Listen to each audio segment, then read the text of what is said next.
every dictator, every miserable son of a bitch who has tried to rule the world or his or her part of the world has always had sycophants. They'll always be around.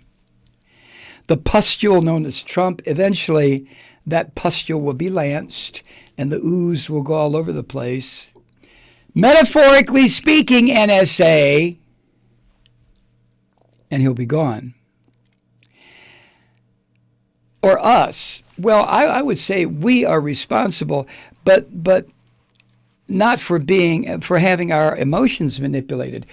Of course, our emotions are going to be ripped and pulled and tugged and jerked and pushed out of shape by what's going on. If we have respect, not for the framers of the country, fuck them, but for the documents that they put together and then didn't live by. If we have any respect, self-respect, for our 250-year-old experiment in self-governance,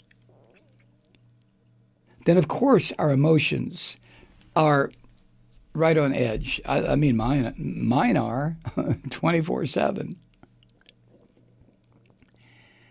So allowing their ilk to manipulate our emotions, I know what you mean by that, Nancy. Their ilk, these scum-sucking bastards like the Nazi Jew Stephen Miller, he's a good example. Or William Barr, he's a good example. Or every one of the two Trump older boys and Ivanka Trump and this slimy fucking Jared Kushner. Boy, I can't wait till they nail his ass. What they are doing requires an emotional response out of us. Mitch McConnell, what he's doing, since you and I, Nancy, can't do a goddamn thing about Mitch McConnell. There is nothing we can do. Nothing. That's up to the people of Kentucky. So are our emotions being manipulated? Yeah, and I don't think we're at fault for having our emotions manipulated, but I get what you're saying, Nancy. We allowed this to happen. A lot of people, myself included, started talking about this shit 30 years ago when it became apparent that Americans just fucking would not turn out Democrats for elections. I'm not talking about presidential elections. I'm talking about local elections to elect legislators within a state, to elect a governor within a state. Now, the liberals and Democrats and progressives turn out by the bunches. But where the fuck were we 20 years ago, 25 years ago, when the foundation for this shit was being laid? You can actually go back to 1964, when Barry Goldwater had his ass handed to him by Lyndon Johnson in the presidential election in 64. And people were predicting the end of the Republican Party. Boy, was that wishful thinking. It was at that point, that the moneyed bastards in this country, the really wealthy ones who are going to make even more money, decided this shit's got to stop. These fucking progressives cannot be allowed to continue. So all sorts of think tanks and television networks like Fox, all sorts of shit was set up. Committees to reelect, an effort to destroy Roe v. Wade, well, that came after Goldwater. But all of these organizations by the neo-fascist right in this country were set up to propagandize and poison the political atmosphere. The apex of that was when they went after Trump. When they went off to Clinton, because Clinton got a blowjob and lied about it. That was the apex. So we, Nancy, Democrats, progressives, I know you probably voted every election, so have I.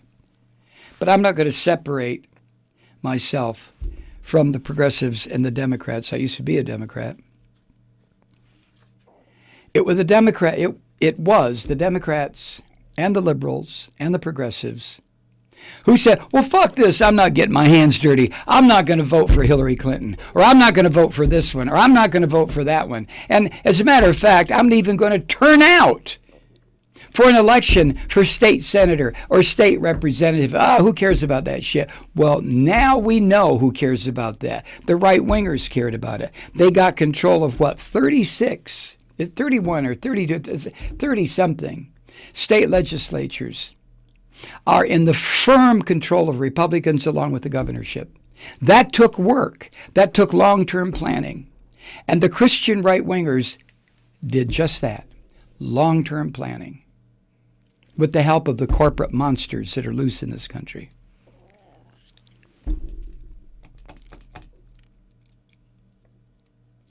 So it's our fault that a fucking idiot like Trump shows up.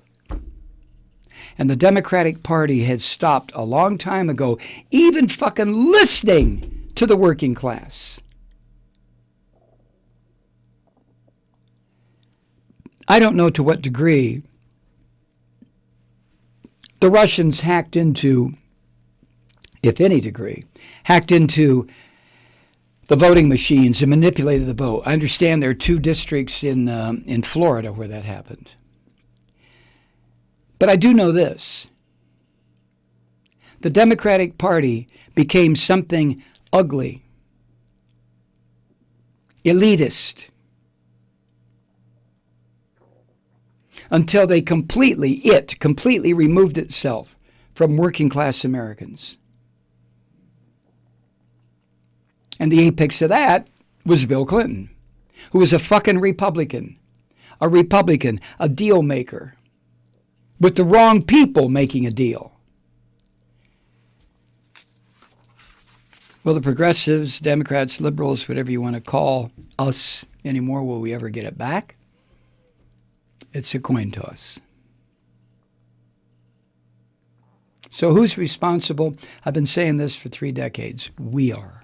We are, because we decided, well, it's raining out. I'm not going to go vote for a state legislator in my district. Yeah, it doesn't matter. Yes, it did matter. Because once these fucking Christian Republicans got control, what's the first thing they did? Gerrymander. Change everything around to guarantee their death grip on state legislatures.